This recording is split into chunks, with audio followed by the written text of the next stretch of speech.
Finalmente, después de varios circunloquios, de varias sesiones de introducción, finalmente estamos listos, bueno, estoy listo para comenzar ya directamente con el tema que he venido prometiendo en sesiones pasadas, en donde hemos hecho alusión a este acontecimiento que empieza hoy y que es justamente mi explicación detallada, no exactamente lenta, sino más bien profunda, reflexiva, detenida en lo que fue la Guerra Cristera. Pero recuerden que una de las cosas que es el propósito esencial de este ciclo de sesiones es que ustedes puedan proporcionarnos, puedan enriquecernos con sus ideas por analogía. Los cristeros hicieron esto, los obispos hicieron esto. Bueno, podemos dividir a los obispos en tres grandes grupos, a los obispos de aquella época, de cuyos nombres nos vamos a ir enterando desde esta sesión. Unos fueron tremendamente valerosos y acompañaron a los soldados cristeros en el campo de batalla, para confesar, para dar la comunión, para celebrar misa diaria, para atender a los heridos, y una característica que tuvieron ellos fue que nunca dispararon un tiro. Fueron exclusivamente capellanes de campaña. Y estoy hablando de señores obispos, aparte de una buena cantidad de sacerdotes del clero regular y probablemente uno que otro fraile por ahí. Y desde luego una participación muy importante de las monjitas que también hicieron de lo suyo. Hubo un segundo grupo de obispos, probablemente la mayoría, también los vamos a conocer, que estuvieron en actitudes fluctuantes, en actitudes cambiantes, en actitudes que yo podría como psicólogo calificar de ambivalentes, más que de cobardes, aunque también tuvieron sus momentos de cobardía y sus momentos de valentía. Hubo este segundo grupo caracterizado por una actitud cambiante, impredecible, caprichosa, inconsistente. Y un tercer grupo, desgraciadamente el más numeroso y por su escala jerárquica el más potente, el de mayor influencia, los obispos que de modo cobarde, de modo incluso vil, se pronunciaron abiertamente en contra de la lucha armada, en contra de los cristeros, causando un enorme daño entre las filas cristeras y un enorme daño al país. Estos tres grupos, entonces vamos a comentar cómo se comportaron, qué hicieron, qué dijeron, cómo se pronunciaron, cómo participaron, cómo no participaron. Vale la pena conocer todo esto en detalle, pero sobre todo, lo más valioso de esta serie de sesiones dedicadas a la Guerra Cristera es, y ahora, en el 2022, a mediados de julio del 2022, ¿qué hacemos? ¿Qué hacemos los católicos? Aparte de quejarnos del mal gobierno, aparte de escribir una lista de 88 adjetivos calificativos sobre el bulto de Palacio, ¿qué hacemos además de hacer unos memes geniales, sobre todo en el periódico El Financiero, que un día y otro también publica no menos de 10 o 12 caricaturas, todas alusivas al desgobierno que hoy padecemos? Entonces no se trata pues nada más de revisar un hecho histórico y conmovernos, enojarnos, maravillarnos de todo lo que les voy a compartir. No solo eso, se trata, yo creo que principalmente, de hacer una analogía que contesta a la pregunta, ¿y qué nos toca hacer ahora en lo que yo me atrevería a llamar la tercera guerra cristera, la tercera cristiada? Que algunos cuantos locos hemos comenzado, y el primer loco, entre comillas, al que me voy a referir en esta tercera cristera, porque fue el primero que la acuñó, fue a mi queridísimo, respetabilísimo y nunca bien ponderado padre mío, don Salvador Abascal Infante. Como lo dicen sus editores, el mexicano que desafió a la revolución. Siendo yo joven, unos 18 años, él me dijo en el comedor de la casa: si quieres hacer algo que valga la pena por México, como yo intenté hacerlo, y las fuerzas masónicas me lo impidieron, y la iglesia me lo impidió, ustedes, ya estábamos ahí sentados como alrededor de 8 o 9 hermanos, ¿ustedes qué van a hacer? Les encargo que piensen muy bien, antes de morir, ¿qué van a hacer para rescatar la libertad religiosa en este México apabullado, en este México laicizado, dogmatizado por la masonería, dogmatizado incluso desde el PRI, a pesar de todas las buenas obras que indudablemente hicieron los gobiernos entre 1929 o 30, que terminó la guerra, la primera cristiada, y hasta el sexenio de Díaz Ordaz probablemente, no, y después de ahí con más fuerza, como nos lo explicó Lili, hasta que este bulto empezó a destruir todas las obras materiales y de asistencia social y similares que hicieron el PRI y el PAN durante los años de su gobierno. Pero ahora, en términos de oposición a este proceso de secularización, de ateización, de comunización, de imposición de la ideología de género, de la imposición del matrimonio igualitario, de la tremenda complicidad y del terrible silencio ante tantas cosas.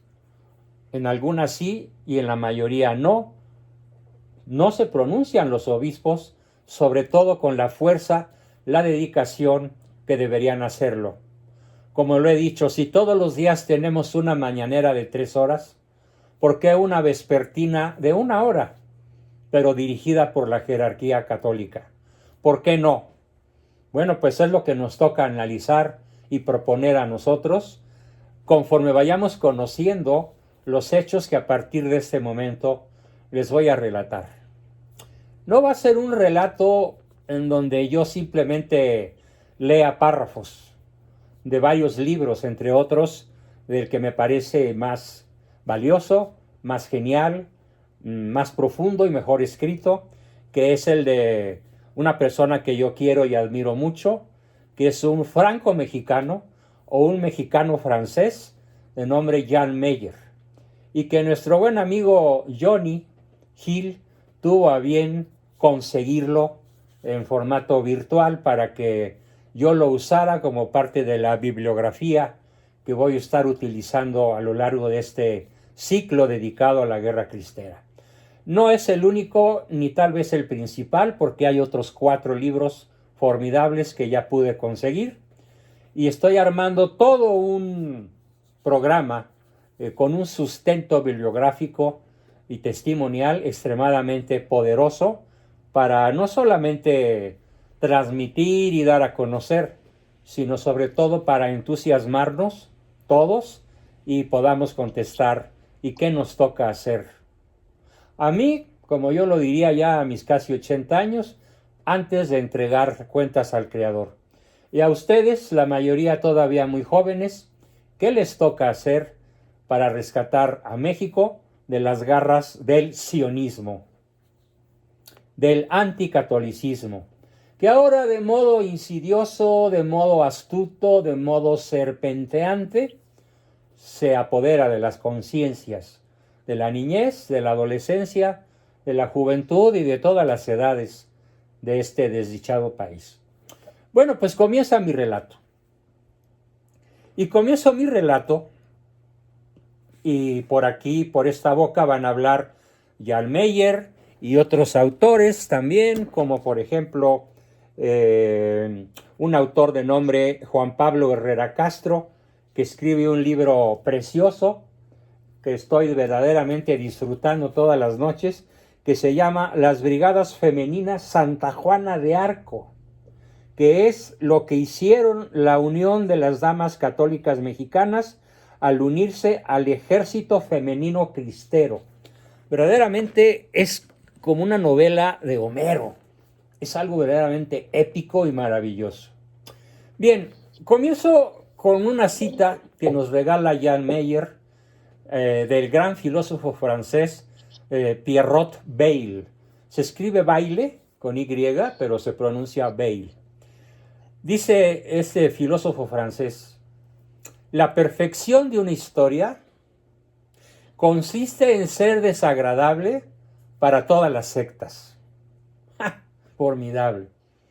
Así que, ¿quiénes son los únicos que nos vamos a regocijar al conocer esta perfecta historia narrada sobre esa gesta heroica de la cristiada? Pues los únicos que nos vamos a regocijar somos los verdaderamente de corazón católico. En general, digamos, de corazón cristiano. Repito la cita: la perfección de una historia consiste en ser desagradable para todas las sectas. La historia del conflicto entre la Iglesia y el Estado es inseparable de la cristiada, dado que es lo que lo engendra. Es decir, el conflicto entre la Iglesia y el Estado se engendra de este choque y por ello se llama la Guerra Cristera. Al término de un conflicto político multisecular, es decir, de muchos siglos, puesto que se contraponen dos grandes fuerzas, desde muchos siglos atrás, la Iglesia por un lado, la Iglesia católica, apostólica romana, y por otro lado el Estado. Aquí por la palabra Estado la escribimos con mayúscula porque se refiere a la institución que se llama Estado. El Estado es una institución. Así tenemos al Estado de la Unión Americana, al Estado francés, el Estado español, el Estado ruso, el Estado mexicano, el Estado chino. Cualquier nación tiene un Estado, que es su gobierno y las organizaciones en las cuales se apoya ese gobierno, para bien o para mal. Entonces, la historia del conflicto entre el Estado y la Iglesia viene ya de manera cínica a partir de mediados del siglo XIX, pero con fundamento en la Revolución Francesa. Y mucho antes, muchos siglos antes de la Revolución Francesa, ya había un feroz enfrentamiento entre la Iglesia y el Estado. Incluso desde antes de tiempos de Felipe IV el Hermoso, rey de Francia.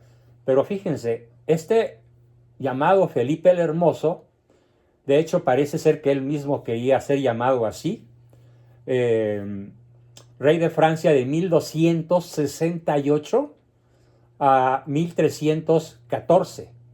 Estamos hablando de 700 años o más. Este choque viene desde los inicios de lo que se llama en la historia el césaropapismo. ¿Qué es el césaropapismo? Es un término que conviene que se aprendan. El césaropapismo es cuando el César era el Papa y el Papa era el César. Algunos papas, sobre todo los papas Borgia del Renacimiento, los papas de la Rovere y otros por ahí de fines del siglo XV, principios y mediados del siglo XVI, gobernaban la Iglesia, pero también gobernaban al Estado. Por eso hablamos en aquella época de los estados pontificios, que se fueron reduciendo hasta llegar a un estado, el Vaticano. El Vaticano es un estado chiquititito que cabe varias veces en la Ciudad de México, como 100 veces de tan chiquito que es. Entonces, pero el césaropapismo en su momento fue enorme. Gobernó naciones tan extensas como Francia, como Italia, como España, como Alemania, como Austria, y llegó un momento en que había el Sacro Imperio Romano Germánico. Y aunque había un emperador, el emperador obedecía al papa, como Carlomagno, por ejemplo.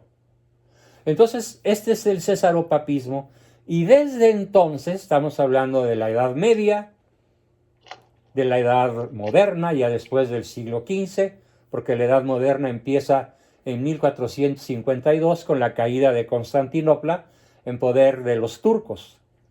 Y a la fecha, pues ahí están y se llama Turquía. Y es un estado supuestamente laico, pero ferozmente musulmán. Entonces, el cesaropapismo es un término acuñado por la sociología política y de la religión, y el primero que lo escribe se llama Max Weber, con W. Weber, en su obra Economía y Sociedad, que hace referencia a la subordinación de los eclesiásticos al poder secular, cuando el líder político ejercía también la autoridad en materia religiosa, cosa que ya expliqué, en el cual la autoridad del Papa era también una autoridad mundana. Qué bueno que se dio esa pérdida de los estados que materialmente gobernaban los papas, porque siendo fieles a la historia real, hubo infinidad de más abusos que de beneficios para la cristiandad. De hecho, es el cesaropapismo uno de los pretextos que tiene Lutero para crear el cisma del protestantismo, que arrancó de la Santa Madre Iglesia probablemente a más de la mitad de los habitantes de la Europa de aquella época, y que se extendió como una verdadera plaga por toda la tierra. Ese choque entre el Estado laico, el Estado ambicioso, el Estado incluso gobernado por aquellos famosos reyes absolutistas, como aquel rey francés Luis XIV, que preguntado sobre quién era Francia o qué era Francia, contestó con mucho desparpajo: ¿Qu'est-ce que c'est que la France? La France c'est à moi. Yo soy Francia. L'État c'est à moi. El Estado soy yo. Como él hubo muchos, en Inglaterra, en España, en la misma Francia, y se llamó el despotismo ilustrado. Y cuando les convenía, eran amigos de la Iglesia, y cuando no les convenían, la atacaban y la perseguían de forma por demás cruenta. El cesaropapismo ocurre sobre todo durante el Renacimiento, y pues bien, este enfrentamiento milenario entre la Iglesia y el Estado desemboca en México con la violencia y con la guerra. Yo creo que los más investigadores del grupo bien podrían echarse un clavado en la web y revisar términos como reyes del periodo del despotismo ilustrado. La palabra cesaropapismo también tiene algunos sitios en internet muy inteligentemente escritos, para que se entienda el brutal choque que viene a culminar en México con la violencia y con la guerra cristera. Nos venimos a México después de esta breve reflexión sobre la historia universal. La Constitución de 1917, que por cierto recomiendo un libro, yo lo tengo, yo lo distribuyo, por desgracia solo existe ahorita en formato PDF, porque no he tenido recursos para hacer una 11ª edición. El libro se llama La Constitución de 1917, Destructora de la Nación.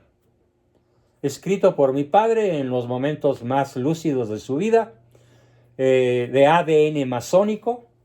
Esta Constitución otorgaba al Estado entre comillas mexicano, yo diría anti-mexicano, porque la Constitución de 1917, destructora de la nación, no estaba a favor de México, sino en contra del alma de México.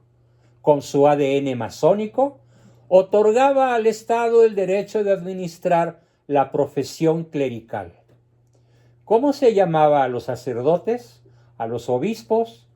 En la Constitución de 1917 no se les llamaba sacerdotes, ni señores curas, ni señores obispos o arzobispos, ni frailes, ni nada parecido. Se les llamaba los miembros de la profesión clerical. Ni siquiera se les llamaba ciudadanos. Se les llamaba así, de esa despectiva manera, profesión clerical.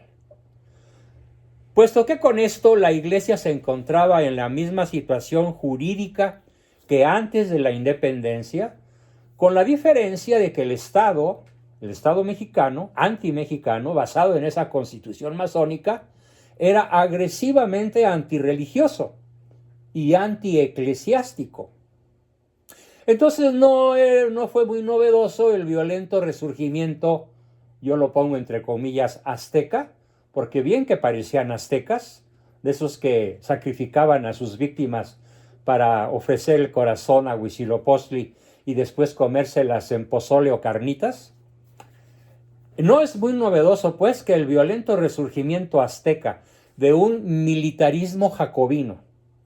Por militarismo jacobino me voy a referir a casi todos los presidentes del periodo revueltísimo de la Revolución Mexicana entre 1910 y 1929. Bueno, un poquito más, incluyendo a Cárdenas, 1930 y tantos. Todos fueron de un militarismo jacobino. Jacobino viene de una palabra francesa que significa antisacerdotal, anticlerical, antirreligioso, pero principalmente anticatólico. Entonces no solamente eran jacobinos, sino que además eran militares y tenían al ejército federal o a su propio ejército a su servicio. Así que ante ese estado leviatánico, Leviatán es un monstruo gigantesco, invencible, ante ese estado leviatánico, los católicos tenían que ofrecer por fuerza una resistencia fiera, audaz, intrépida de los católicos, y así también de una pequeña parte del clero que los apoyó. ¿Por qué digo pequeña parte? Ya lo entenderán a medida que mi relato se desenvuelva.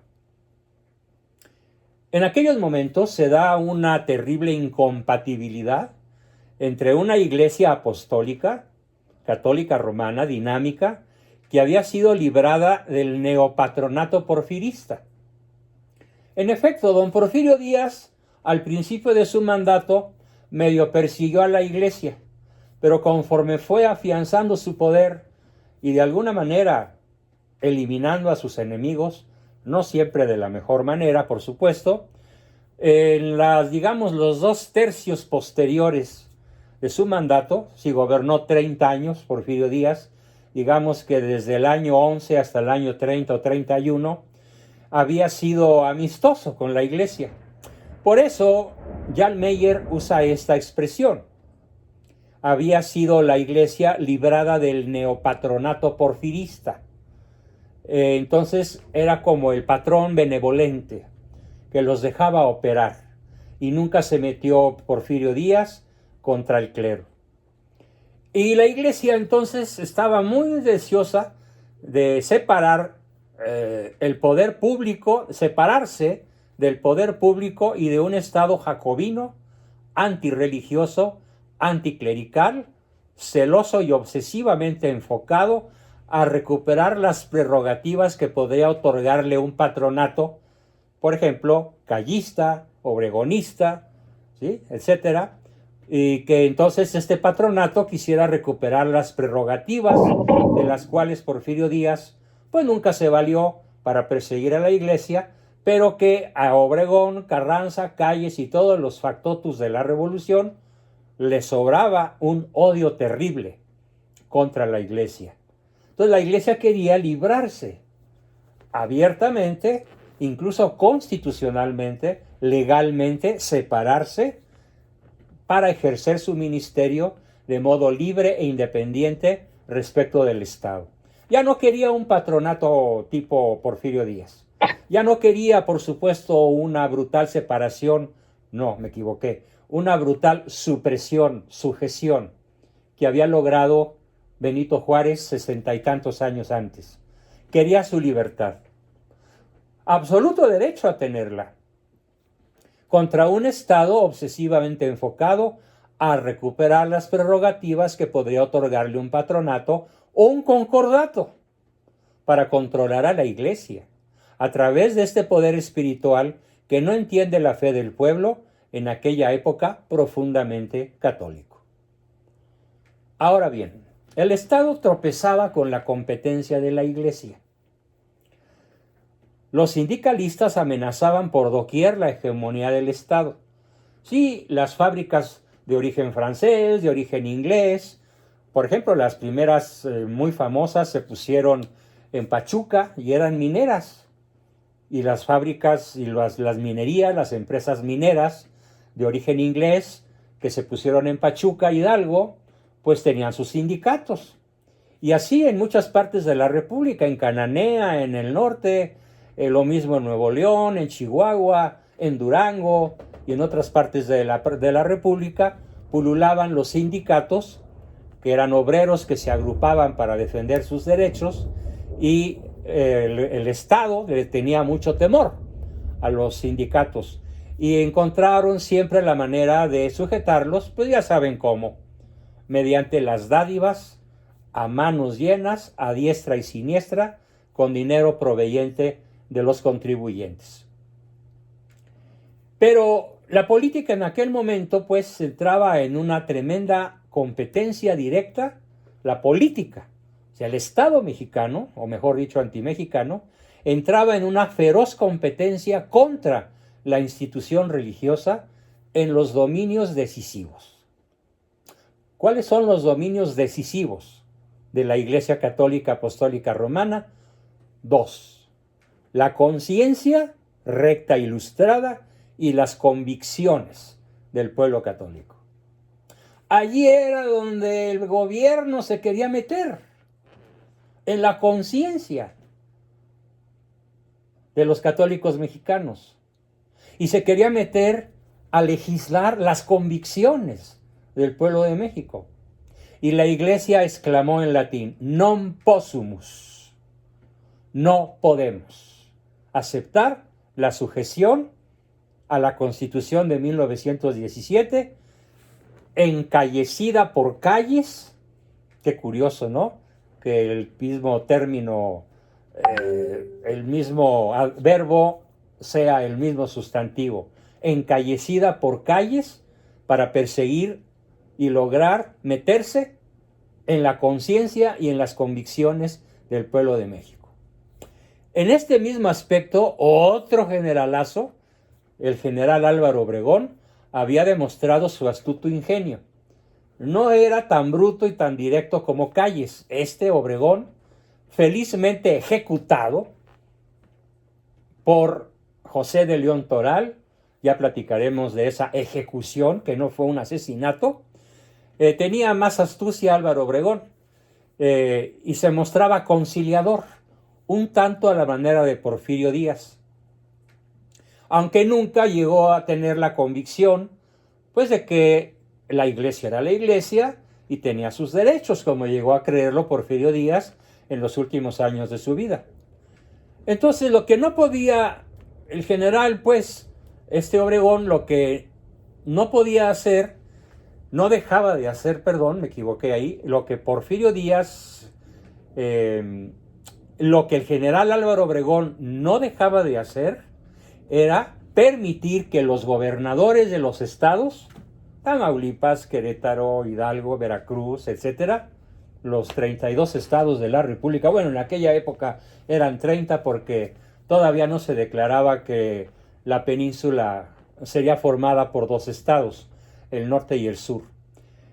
No permitía muy campantemente que los gobernadores molestaran al clero, para recordarle al clero que todo dependía, que su vida dependía, que su ejercicio, que su profesión clerical dependía de la buena voluntad del amo, el señor presidente.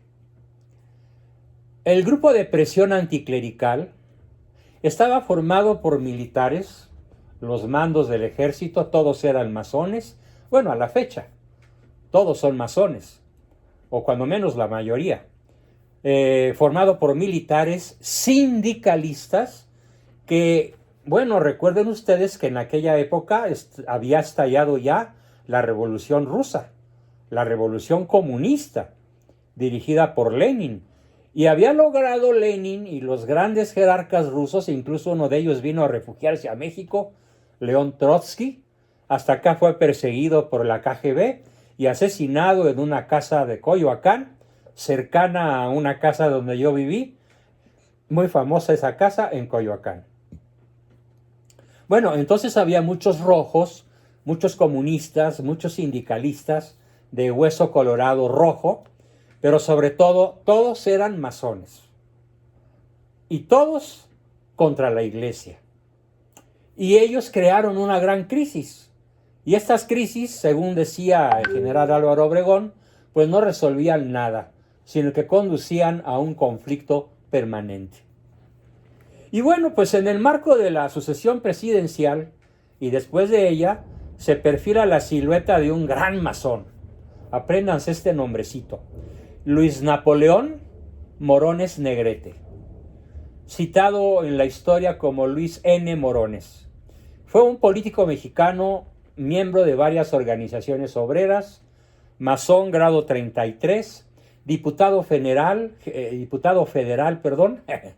y secretario de Industria, Comercio y Trabajo durante la presidencia de Plutarco Elías Calles, alias el Turco.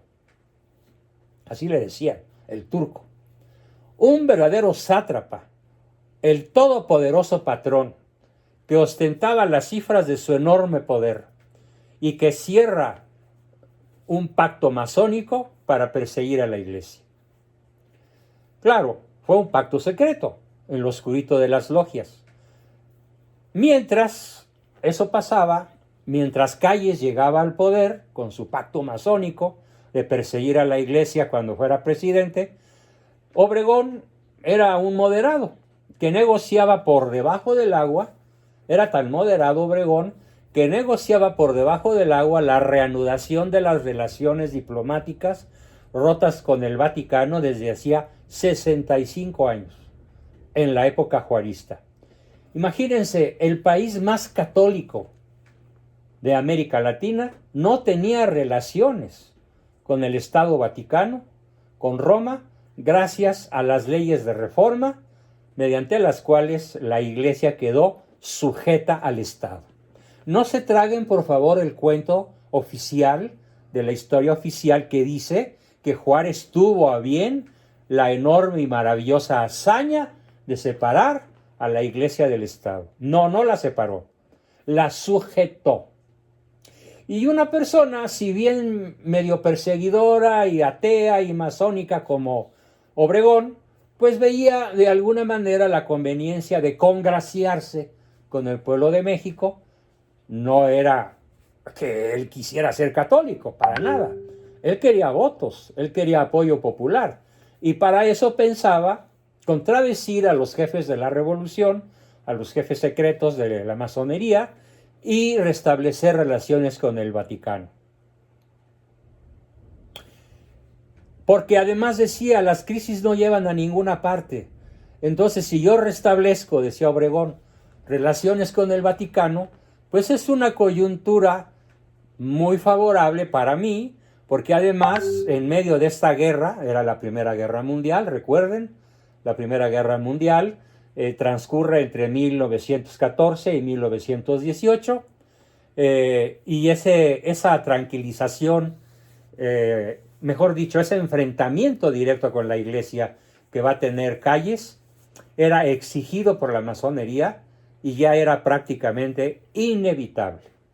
Bueno, pues, ¿qué creen? En febrero de 1925, el tal Morones había tratado de instaurar una iglesia mexicana cismática, separada de Roma. Pero como una iglesia no se funda como un sindicato, fracasó. Voy a utilizar nuevamente el apellido de la persona. El tal Morones se desmoronó, rotunda y ridículamente. ¿Sí? Entonces, a partir de esa fecha, estamos hablando de 1925, a fines de 1925, comienza la guerra propiamente. Todavía no había tiros, todavía no había grupos insurrectos, pero ya el choque entre la iglesia y el Estado era visible, era clara y parecía irreversible. ¿Por qué? Porque los católicos de todos los niveles, sobre todo los más lúcidos, los líderes, habían perdido totalmente la confianza en el gobierno.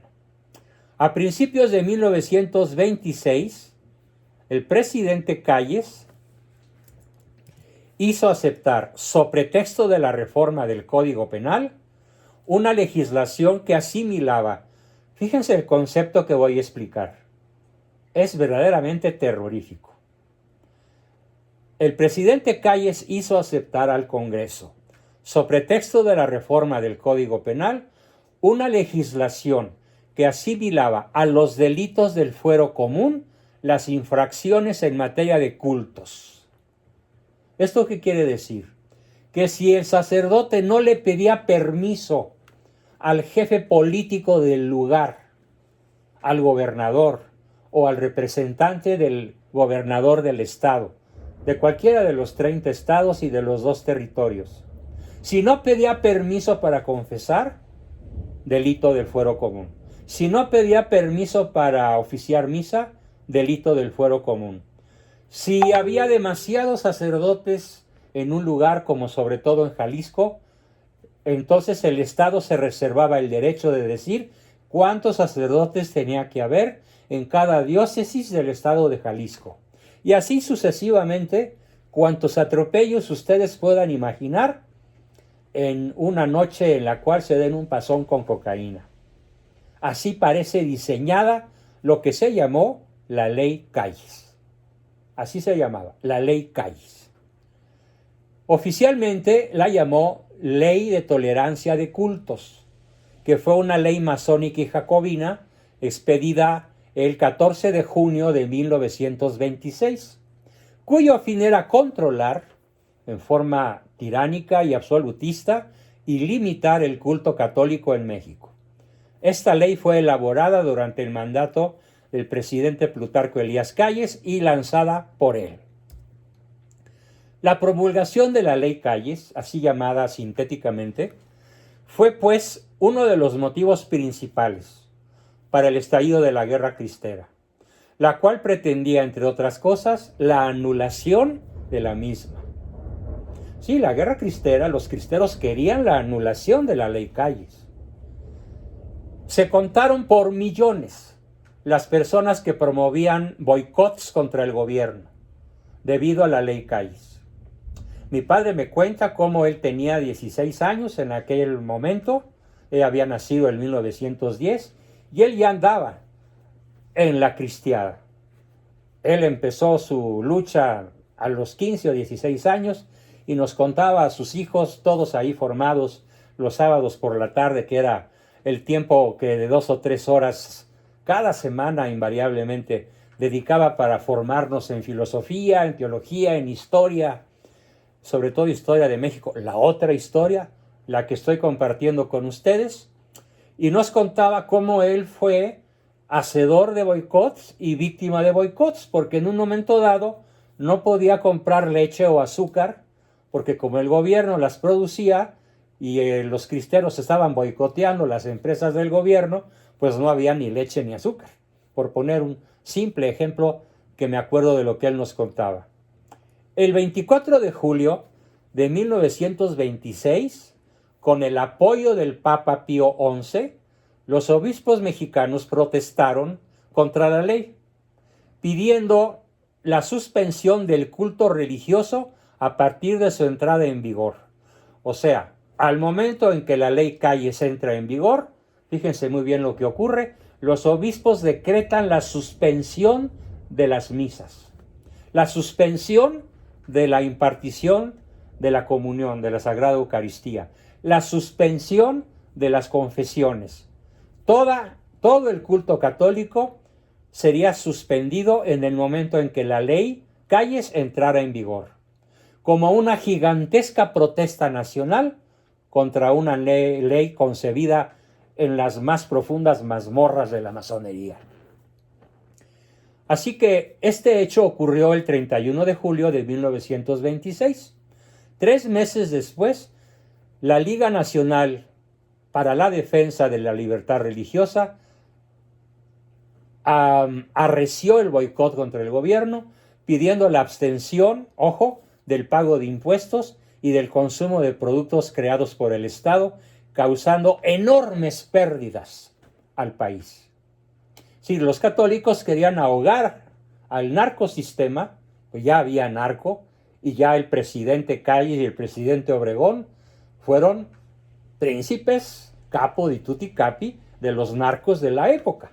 Que por cierto, hago un pequeño paréntesis para decir que lo que le pidió Biden al malo en este viajecito de 2 días fue que cayera preso Rafael Caro Quintero. Hoy lo agarró la Marina. Después platicamos de esa otra historia.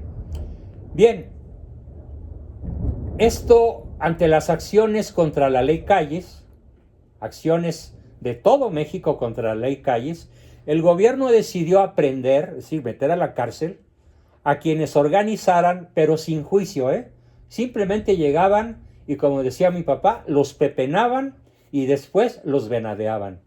Es decir, los cazaban como si fueran venados.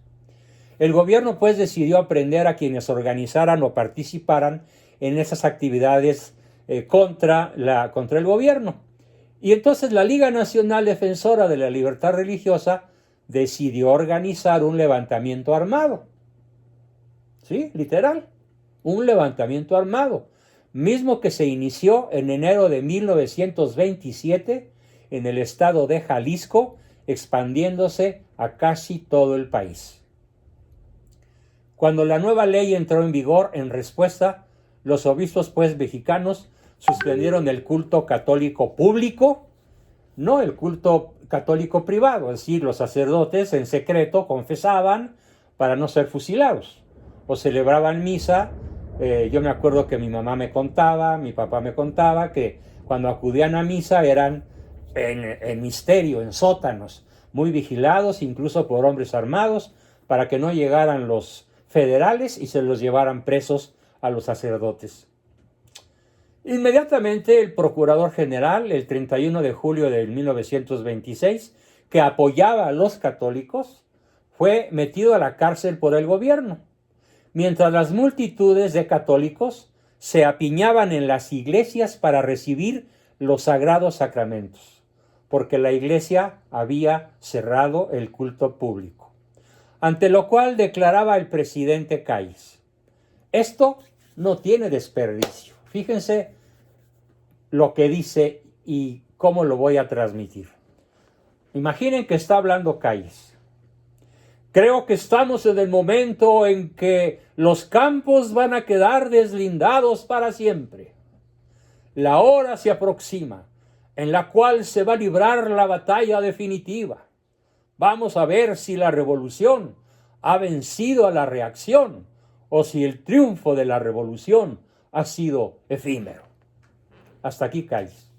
Estas palabras, publicadas por el Universal el 30 de julio de 1927, fueron pronunciadas por Calles ante el diplomático francés Ernesto Lagarde, con quien estuvo el presidente Calles desayunando. El 26 de agosto, el mismo presidente dijo que, fíjense, cada semana que transcurra sin ejercicios religiosos hará perder a la religión católica el 2% de sus fieles. O sea que en un año, pues multipliquen 2 por 52. Era una aniquilación de la fe. Calles estaba decidido a terminar con la iglesia y a desembarazar de ella a su país, de una vez por todas. Repito el tremendo concepto. El presidente Calles, el tirano Calles, estaba decidido a exterminar a la iglesia católica y a desembarazar de ella a su país de una vez por todas. Claro, imaginaba que podía hacer lo mismo que Lenin hizo en Rusia cuando logran aplastar a la dinastía de los Romanov y poner fin a varios siglos de gobierno de los zares rusos e instaurar un régimen antirreligioso y comunista que costó más de 100 millones de víctimas. Era el sueño de Calles. Claro, tenía el modelo, ¿no? Dice Ernesto Lagarde que era muy importante para Calles entender el por qué se desató la guerra. Por momentos, dice Ernesto Lagarde, el presidente Calles parecía abordar la cuestión de modo surrealista y con enorme frialdad. Son palabras de Ernesto Lagarde, quien además añade, es un historiador francés, que fue, entrevistado por otro francés, Jan Meyer, porque para su conocimiento, uno de los libros en los que me estoy basando, La Cristiada, pues originalmente fue escrita en 1967, o sea, ya hace muchos años, cuando todos ustedes eran niños, fue escrita en francés y traducida al castellano unos 10 o 15 años después. Bien, ¿qué dijo Ernesto Lagarde acerca de Calles? Dijo, me dio la impresión de que Calles abordaba la cuestión religiosa con un espíritu apocalíptico y místico. Sí, pero un espíritu apocalíptico del anticristo y un espíritu apocalíptico místico, pero del demonio, que también es místico, ¿no? Porque también el demonio es uno de los más grandes misterios de la historia y de nuestra fe. ¿Qué tal? A partir de julio de 1927, los católicos y los obispos y los sacerdotes intentaron utilizar sus diversos recursos legales, pidiendo ingenuamente la reforma de la Constitución. Es como pedirle ahorita al bulto que modifique la Constitución a favor de la Iglesia. Bueno, pues es más fácil ahora que entonces. Y Calles decía que era el único camino que a los católicos les quedaba. Pero obviamente el recurso legal era impensable. Era tanto como pedir al gobierno, ojo, que se retractara y que abandonara voluntariamente el poder. A ver, imagínense que le vamos los católicos y le pedimos al bulto de Palacio que abandone voluntariamente el poder. Pues ¿de cuál fumaste? Preguntaría yo. A la Iglesia, torpemente, es comentario mío, torpemente, le parecía que la Constitución podía ser modificada con facilidad. Pero dice Jan Meyer, la Iglesia se equivocaba enormemente en esta falsa esperanza. Porque la Iglesia, tal como el Estado, cuando decía que la ley no atañía a la religión, una y otra, el Estado y la Iglesia fingían que la Constitución podía ser modificada. Pero pasaban por alto o pensaban con mucho detenimiento, unos y otros, porque había diferentes formas de pensar en ambos bandos, que era una forma de negación de su propio espíritu. Es decir, la Iglesia podía verse como renunciando a su espíritu apostólico, evangélico, al no intentar modificar la Constitución. Y Calles y toda la camarilla masónica sentían que era traicionar al espíritu juarista, al espíritu masónico, modificar la Constitución, tal como había estado, digamos que en la época de Iturbide, en la cual, periodo brevísimo de año y medio, en el cual la Iglesia respiró profundamente gracias al emperador don Agustín de Iturbide. Una capitulación, o sea, una rendición, era inaceptable, era una traición inaceptable. Quedaba una incógnita de la que nadie hablaba, en la que nadie parecía pensar, y era que todos, Iglesia y Estado, subestimaban la actitud del pueblo cristiano profundamente creyente. Es decir, ese tercer factor fue desestimado por tirios y troyanos. Ninguno de los dos vio venir lo que se venía. La revolución cristera, mejor dicho, la contrarrevolución cristera. No lo alcanzaron a mirar. La actitud rabiosamente contraria a la masonería del pueblo creyente. En el transcurso del verano de 1926, es el pueblo cristiano quien poco a poco se coloca frente a la escena. ¡Hey, aquí estoy! Tómenme en cuenta. Mientras que tras bastidores, tras bambalinas, el gobierno y los sacerdotes no dejaban de negociar.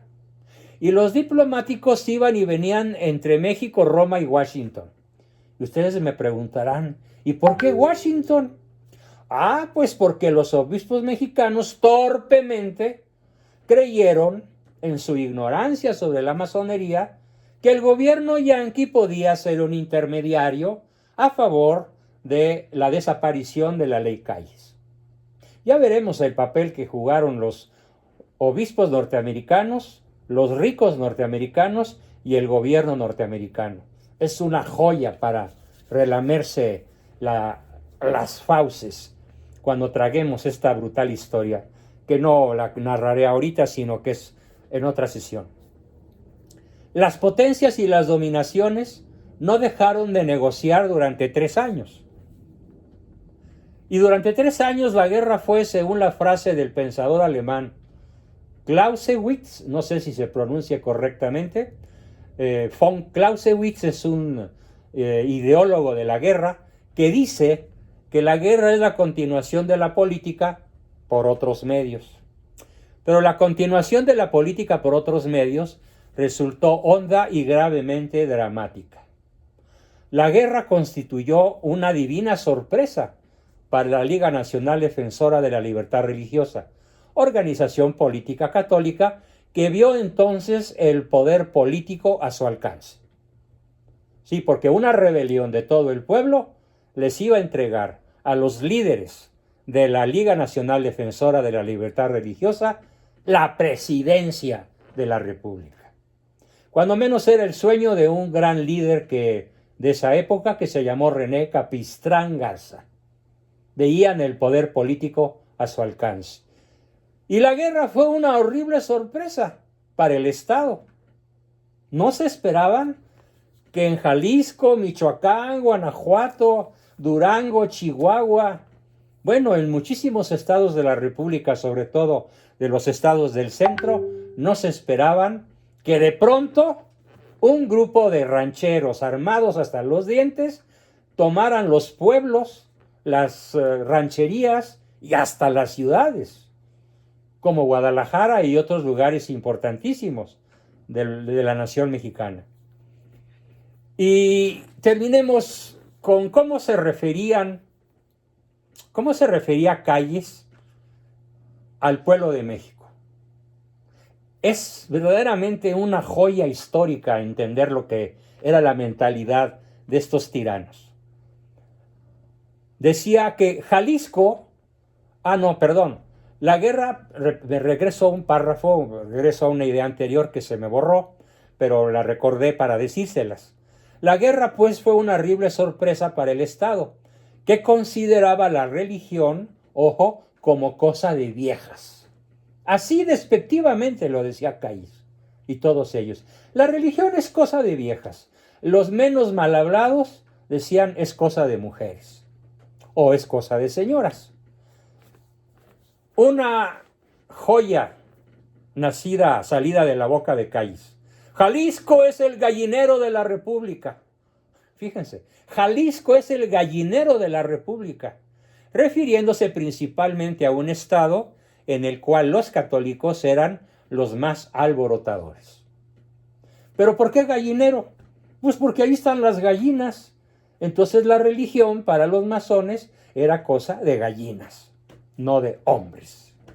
La guerra fue también una tremenda sorpresa para la Iglesia. La Iglesia probablemente fue más sorprendida que el Estado mismo. Estado e Iglesia trataron de obtener la ventaja máxima, mientras algunos denunciaban las atrocidades federales y otros condenaban la Guerra Santa, dirigida por algunos obispos y por los ligueros, es decir, por las personas adheridas a la Liga Nacional Defensora de la Libertad Religiosa.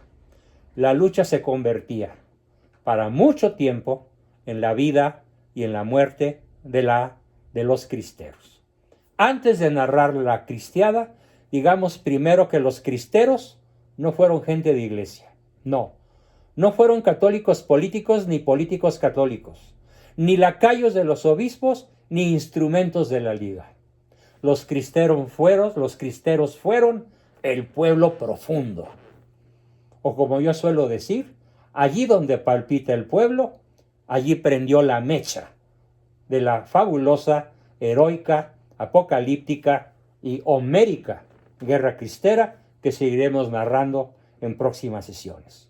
Muchísimas gracias por su formidable atención y como siempre pasamos al momento de sus preguntas, aportaciones y sobre todo recuerden.